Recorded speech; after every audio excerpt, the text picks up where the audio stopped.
오늘 말씀은 하던 일을 계속하라라는 제목으로 말씀을 전하도록 하겠습니다. 요즘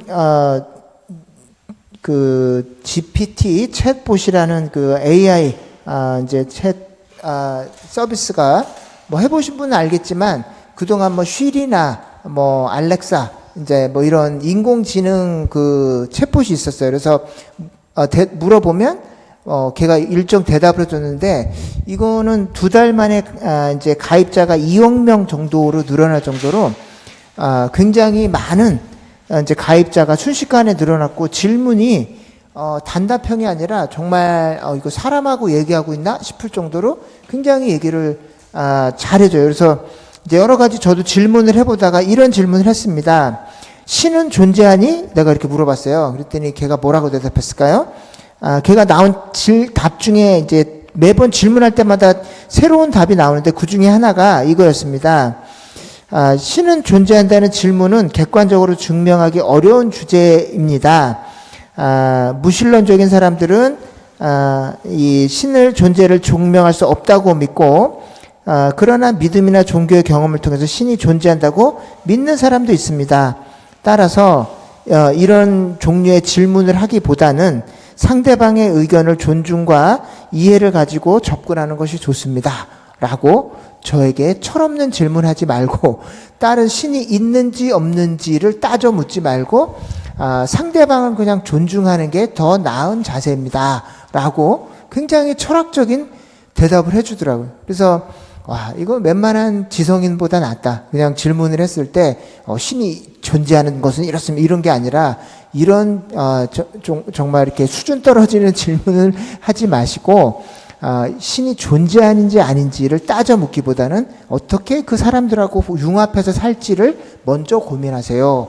라고 이제 거꾸로 질문에 대한 답을 하기보다는 또 이제 우리에게 뭐가 더 중요한 질문인지를 얘기해주는 이제 이런 것을 보고 제가 좀 깜짝 놀랐는데, 이것처럼 근데 정확한 답을 하진 않아요. 근데 이제, 이것처럼 성경에도 정확하게 답을 주지 않고 우리에게 약간 비유를 통해서 계속 설명하는 성경인데 그게 바로 계시록입니다.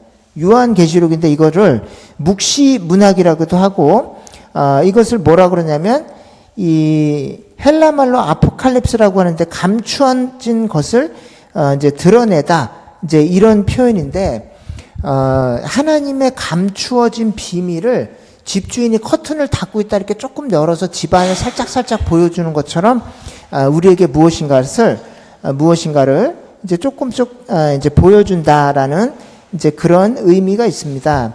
그래서 오늘 이 요한계시록이 나온 배경은 이제 그때 당시에는 이제 가장 박해가 심한 시기들 중에 하나로서 이제 그때 당시에는 예수님을 믿는다라고 하면 이제 다 끌려가서 검투사들 경기장에 끌려가서 검투사가 되기도 하고 3일씩 굶겨놓은 사자들을 굶겨놨다가 사람들을 가족들을 이 패밀리 이제 예수 믿는다는 뭐죠 이게 잠깐만요.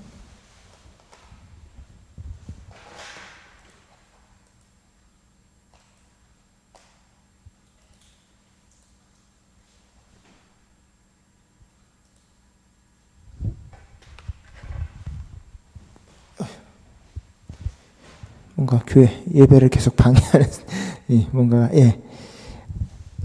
그래서 검투사들이 되기도 하고 가족들이 끌려가서 이제 사자들의 먹이가 되기도 하고 심지어는 이 불을 살아있는 사람에게 이제 막 불을 지펴가지고 그걸 가로등으로 쓰기도 했다는 그런 이제 그 야사도 전해집니다. 근데 이 더 중요한 거는 예수님을 믿는다고 계속 공식적으로 시인하면 직장을 온전히 가질 수가 없었어요. 그래서 이제 정상적인 사회생활도 할 수 없고 굉장히 이제 어려운 삶을 살게 되는데 이제 그런 때에 오늘 이 성경이 이 말하는데 뭐라 그러냐면 10절에 제가 다시 한번 읽어보겠습니다. 또 내게 말하되 이 두루마리의 예언의 말씀을 인봉하지 말라 때가 가까우니라 이제 이런 말씀을 합니다. 근데 내가 곧 와서 너희들을 도와주고 회복시키겠다라는 이 말씀인데 성경에 보면 때가 가깝다는 얘기가 계속 나오거든요. 근데 이게 2000년 전이에요. 근데 원래 때가 가까우면 하나님이 빨리 오셔야 되는데 빨리 오겠다라고 얘기한 그때로부터 또 2000년이 또 지났어요. 그래서 성경에 계속 내가 곧 온다, 때가 가까웠다 이러는데 그렇게 얘기한 게 벌써 2000년이 지났어요. 그러니까 우리가 생각할 때 그럼 예수님이 언제 온다는 거지? 뭐 때가 가깝다고 계속 성경에 얘기하는데 왜 예수님이 거짓말하는 건가? 예수님이 금방 올 것처럼 얘기하고 계속 때가 가깝다 그러는데 때가 안 와요. 근데 그렇게 해서 2000년이 지났어 벌써. 그래서 우리가 계시록을 읽을 때마다 예수님 금방 온다 그러고 때가 가깝다 그러는데 이게 도대체 어떻게 된 얘기인가? 요거를 이제 제가 설교 이제 말미에 한번 제가 그 관점을 좀 드리고 그러면 이제 때가 가까워지는데 어떻게 해야 되는가? 어떻게 살아야 되는가? 이제 말세가 가까울수록 어떻게 살아야 되는가를 11절에 나오는데 뭐라 그러냐면 불의를 행하는 자는 그대로 불의를 행하고 더러운 자는 그대로 더럽고 의로운 자는 그대로 의를 행하고 거룩한 자는 그대로 거룩하게 하라 이렇게 얘기됩니다. 그래서 이 공동 번역에는 뭐라고 나오냐면 불의 못된 짓을 행하는 사람은 그대로 행하도록 그냥 내버려 두고 더러운 사람들은 그냥 그 더러운 채로 내버려 두라 라고 그럽니다.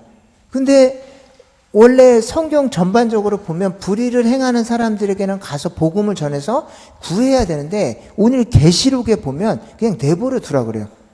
그래서 이거 우리 성경하고 이제 반대되는 얘기인가?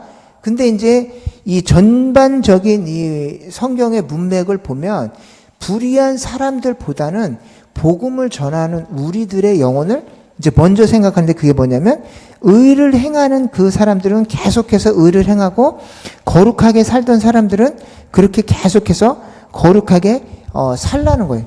근데 이게 무슨 말이냐면 한쪽에서 예수님을 믿는다고 이 로마 원형 경기장에 끌려가서 죽는 사람이 있었던 반면에 같이 예수님을 믿는 사람 중에서 적정하게 타협을 하고서 아무런 어려움 없이 부를 누리면서 안전하게 살던 사람이 동시에 있었어요. 다시 말씀드린다면 교회를 다닌다고 다 핍박받고 끌려갔던 게 아니에요. 어떤 사람들은 교회를 다니면서 예수님도 믿는다고 하고 태양신도 믿고 로마 황제도 믿고 아세라도 믿고 아르테미 신전도 믿고 모든 것들을 다 믿고 같이 살고 있었어요. 그러니까 일반적으로 우상 제물을 먹고 거기서 음행을 하는 그 제사에도 참석하고 돈도 그 상인 연합회 조직계에 들어가서 그 일원으로 장사도 하고 하면서 돈은 돈대로 다 벌고 교회는 교회대로 다니고 할 수 있는 건 다 하면서 어려움은 없이 그렇게 살던 사람들이 같이 있었어요. 그러니까 우리가 볼 때 그때 초대교회는 교회 다니면 다주 아니에요. 그리고 일제시대 때도 신사참배하라고 많은 사람들이 신사참배하지 않는다고 해서 교회에 끌려가서 고문도 당하고 죽고 막 이렇게 됐는데 그때 당시에도 교회 다니는 사람들 중에서 아무런 어려움 없이 신사참배도 하고 그리고 일제에게 도움도 주고 또 교회는 교회대로 유지하면서 기득권을 유지하고 안전하게 살던 사람들이 동시에 같이 다 있었어요.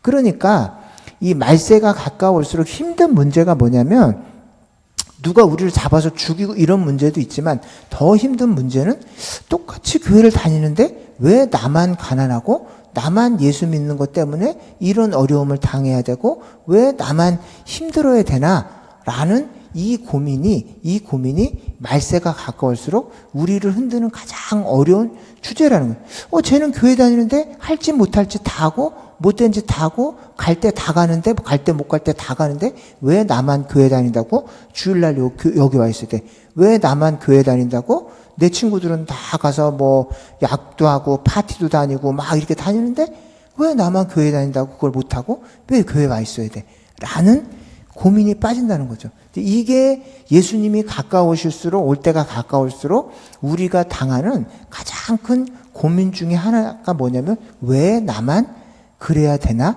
라는 거예요. 그래서 오늘 이 성경에 보면 이 계시록에 7교회가 나옵니다. 그 중에서 7교회들 중에서 2교회 빌라델비아 교회와 서머나 교회는 칭찬만 받았어요. 그리고 라오디게아 교회랑 에베소 교회는 칭찬은 하나도 없고 하나님께 엄청나게 혼만 난 교회가 라오디게아 교회랑 에베소 교회. 이 교회는 두 교회 특징이 뭐냐면 둘 다 너무너무 부자예요. 교회가 너무너무 부요해서 이 라오디게아 교회는 우리는 충분해. 지금 내가 이 정도면 구원받은 게 확실하고 이 정도만 신앙생활 했으면 예수님께서 100% 우리를 구원해 주셨고 우리는 천국에서 면류관이 어마어마할 거야. 근데 신앙생활 어떻게 하냐면 교회에 딱 주일날 발만 찍고 나머지 할 때 못할 때를 다 하고 사는 거야. 그래서 예수님이 뭐라 그러냐면 네가 차든지 덮든지 해라. 안 그럼 내가 내 입에서 너를 토해버릴 거야. 너 이렇게 계속하면 내가 너를 아예 그냥 교회 밖으로 쫓아버릴 거야. 이런 책망을 듣고 이 에베소 교회는 네가 처음 사랑을 잃어버렸기 때문에 네가 내게서 처음 갖고 있었던 그 사랑을 잃어버렸다고 얘기합니다. 그런데 또 하나 문제점은 뭐냐면 거기 버가모 교회라는 데가 나오는데 거기는 뭐라고 나오냐면 네가 니골라당의 교훈을 따랐다라는 표현이 나오는데 니골라당이 뭐냐면 그 니골라가 누구냐면 초대교회 때 처음 뽑혔던 그 7 집사들 중에 한 명이 니골라예요. 그래서 처음에는 예수님을 잘 믿고 이웃들을 섬기게 되겠다고 뽑아놓은 니골라라는 신실한 사람이 나중에 교회 안에 들어와서 자기 당을 만드는데 그 당이 뭐 하는 당이냐면 예수님을 믿고 났으면 구원받았지? 그러면 네가 하고 싶은 whatever you want to do, 네가 하고 싶은 모든 걸 다 해야 돼. 왜냐하면 한 번 구원받은 사람들은 영원히 구원받았기 때문에 육신은 네가 어떤 짓을 하더라도 구원이 없어지지 않아. 그러니까 예수 믿고 구원받았어? 오케이. 그러면 네가 그 다음에 뭐든지 해도 돼. 뭐 돈을 벌든지 마약을 하든지 음행을 하든지 뭐 어디를 카지노 가서 뭐 도박을 하든지 아무 상관없어. 왜냐하면 이미 넌 구원받았어. 그러니까 살고 싶은 대로 다 살아도 돼. 이런 교훈을 교회 안에 와서 전하기 시작했어요. 그랬더니 그 교훈이 너무너무 매력적인 거예요. 왜냐하면 예수 믿는다고 이것도 못하고 저것도 못하고 다 이렇게 마음이 쫄려 있었는데 그 안에 들어와갖고 이 니골라라는 사람이 니골라 당을 만들어가지고 괜찮아. 너 구원받았어? 그러면 이제 네 마음대로 살아도 돼. 이 교훈이 너무너무 매력적이어서 이게 처음에는 그냥 하나의 행위로 시작됐다가 나중에는 이게 교리가 됐어요. 근데 이것이 확대된 게 오늘날 캐톨릭이 돼서 이 행위보다는 조직 그리고 이 정치적으로 또 경제적으로 마음껏 부를 누리고 이 예배만 드렸으면 이 구원이 완성됐기 때문에 모든 것들을 다 행해도 된다라는 식의 이 확대된 이 기독교가 돼버렸다는 것이죠. 그래서 이 성경에 뭐라고 책망을 하냐면 뭐라고 얘기를 하냐면 그러나 내가 두어 가지 책망할 것이나니 거기 내게 발람의 교훈을 지키는 자들이 있도다. 발람이 발락을 가르쳐 이스라엘 자손 앞에서 걸림돌을 놓아 우상의 제물을 먹게 하고 또 행음하게 하였느니라 라고 이 버가마 교회 신자들을 책망을 하는데 이 발람이 누구냐면 이스라엘 구약의 선지자인데 하나님께 계속 계시를 듣고 하나님과 소통을 하는데 이 발락이라는 이방 왕이 와서 돈을 줄 테니까 이스라엘 사람들을 좀 저주해 줄래? 그랬더니 뻔히 이게 하나님 뜻이 아니고 그리고 하나님께서 싫어하시는 걸 아는데 그럼 제가 좀 해볼까요? 그리고 돈을 주는 대로 따라서 하나님이 원치 않는 말을 저주를 하려고 그러니까 하나님 스탑을 시켜요. 그래서 여러 가지로 돈을 그럼 여기서 안 되면 또 장소로 옮겨볼까? 그래서 계속 옮겨다니면서 마음속으로는 이게 하나님이 원치 않는다는 걸 알지만 계속해서 돈을 준다는 그 소리를 따라서 엉뚱한 예언, 엉뚱한 설교를 계속해요. 그러다가 마지막에 정 안 되니까 어떤 일을 가르쳐 주냐면 오케이, 그럼 내가 하나님께서 저주는 못하게 하니까 내가 꾀를 가르쳐 줄게요. 이스라엘 사람들은 이렇게 데려다가 행음하는 자리에다 이렇게 데려다 주면 아마 이 사람들 타락할 거야. 라고 그렇게 어떻게 해서 이스라엘 사람들을 타락시킬지 그 지혜를 발락 왕에게 가르쳐 줘요. 그러고 나서 나중에 이스라엘 사람들이 그 가나안 땅을 점령할 때 이 발람 선지자도 죽음을 같이 당합니다. 그래서 그 가장 중요한 원인이 뭐였냐면 지도자가 돈 때문에 설교의 방향을 꺾은 거예요. 근데 이 모든 니골라당, 뭐 이세벨, 이 모든 사람들의 키워드가 뭐였냐면 돈을 더 준다는 그 이유 하나로 설교의 방향성, 교회의 방향성을 다 틀었어요. 그래서 자기가 해야 될 설교가 아니라 교인들이 듣고 싶은 설교를 하면서 자기 자리를 유지하는 거예요. 근데 이게 오늘날 이제 그때도 그렇지만 이 말세가 가까워올수록 우리가 가장 힘들어지는 이유가 뭐냐면 이 교회에서 불편한 설교를 못 듣게 하는 거예요. 나한테 내 마음을 불편하게 하고 내 마음을 찌르는, 양심을 건드리는 설교하지 마세요. 그럼 내가 당신을 쫓아버릴 거예요. 이게 오늘날 이 말세가 됐을 때의 특징입니다. 그래서 모든 큰 교회가 다 그렇다는 건 아닌데 이 요한계시록의 요한 사도가 지적한 이 버가모 교회의 스타일이 오늘날도 많은 교회에 그대로 퍼져서 니골라 당의 교훈이 뭐냐면 성도들이 원하는 설교, 돈을 따라서 살고 돈 벌고 행음하고 마음대로 하세요. 괜찮아요. 당신 구원받았고 그 정도면 괜찮습니다. 라고 자기를 칭찬해 주고 대신에 그 목회자들이 원하는 건 뭐냐면 내 자리를 건들지 마세요. 내가 여기 담임 목사 하고 있는 거 내 포지션을 건들지 않고 유지시켜 준다면 나는 여러분들이 원하는 어떤 설교도 할 수 있어요.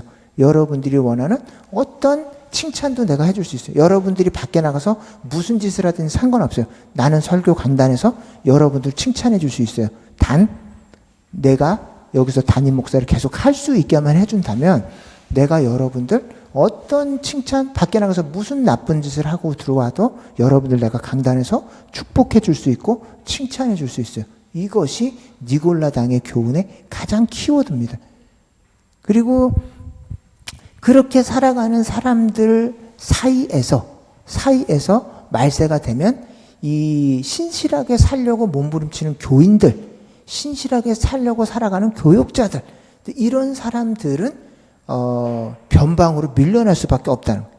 그래서 주류 사회에서 비껴가고 또 변방에서 마이너리티로 살아가고 그리고 받지 않아도 될 핍박을 계속 받고 이렇게 되면서 이제 여러 가지로 문제점이 있다는, 그게 이제 초대교회도 그렇고 지금도 그래.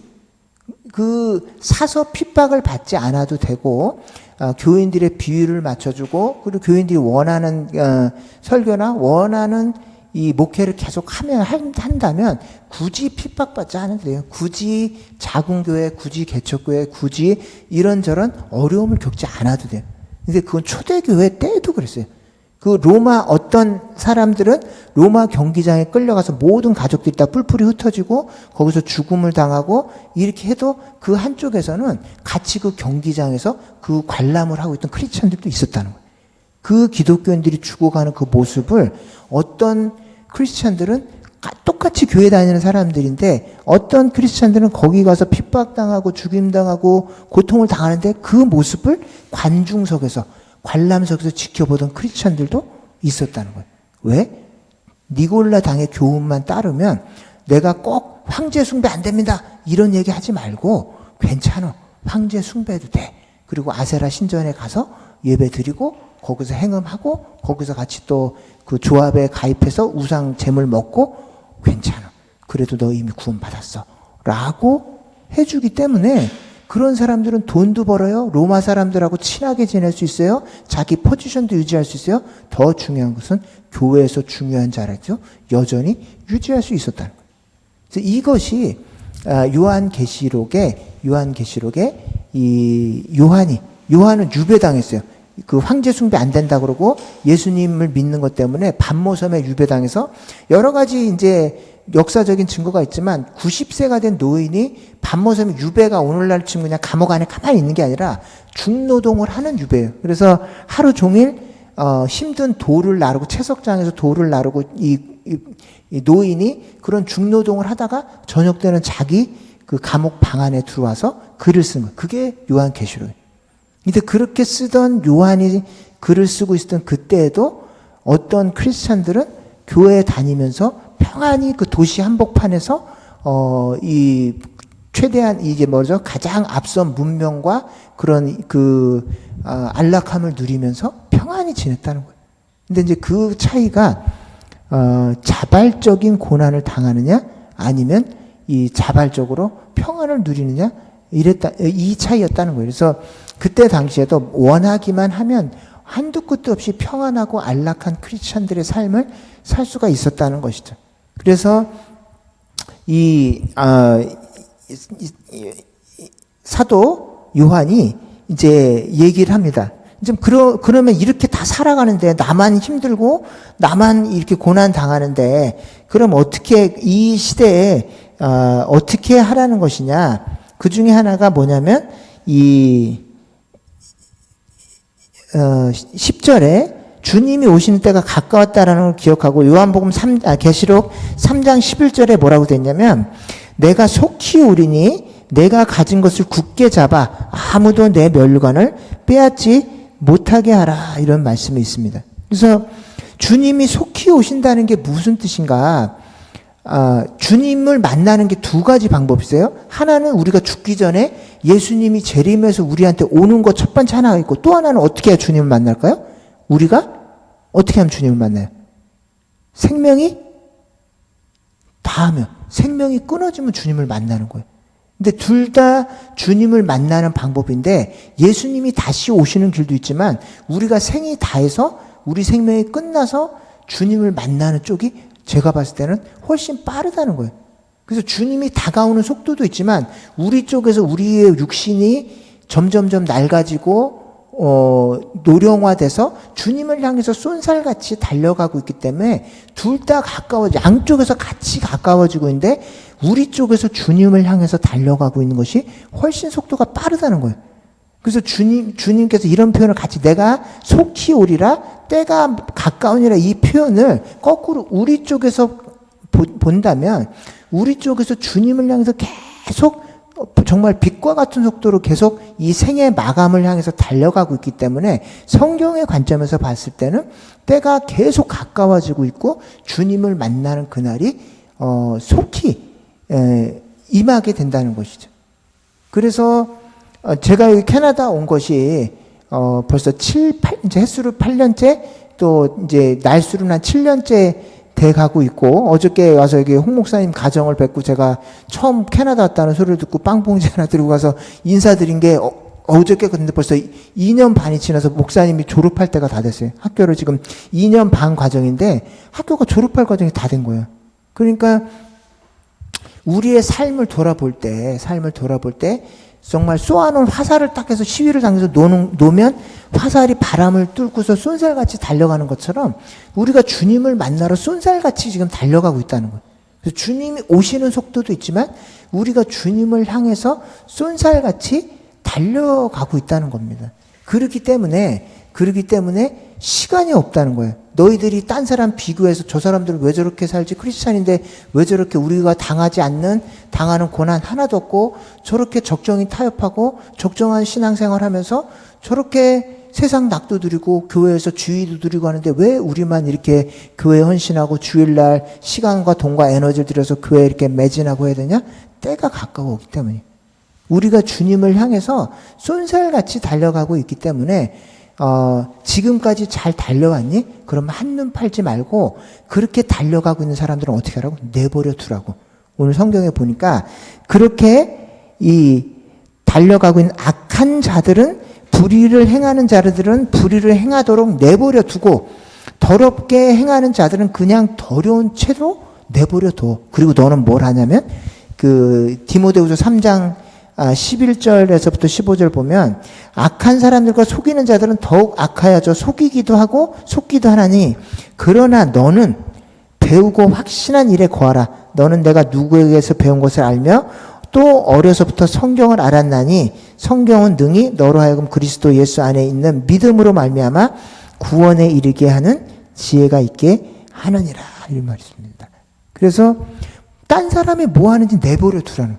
그러나 너는 배우고 확신한 일에 거하면서 이미 네가 쭉 해왔던 예배, 이미 네가 어려서부터 계속 배워왔던 성경에 포커스온해서 집중해서 남은 인생 쏜살같이 주님을 만나러 달려가는 그 인생에 거기에 집중을 하라는 거예요. 내가 귀하게 여기고 나를 만나주셨던 하나님, 내가 힘들고 어려울 때 인격적으로 나를 만나주시고 아무도 없을 때 나를 도와주셨던 그 하나님, 그리고 내 영혼을 채워주셨던 그 하나님 뺏기지 말라는 거예요. 남들 더 잘 사는 사람, 또 교회 안 다니는 사람, 적정히 살아가는 그 사람들 때문에 네가 가진 걸 뺏기지 말라는 거예요.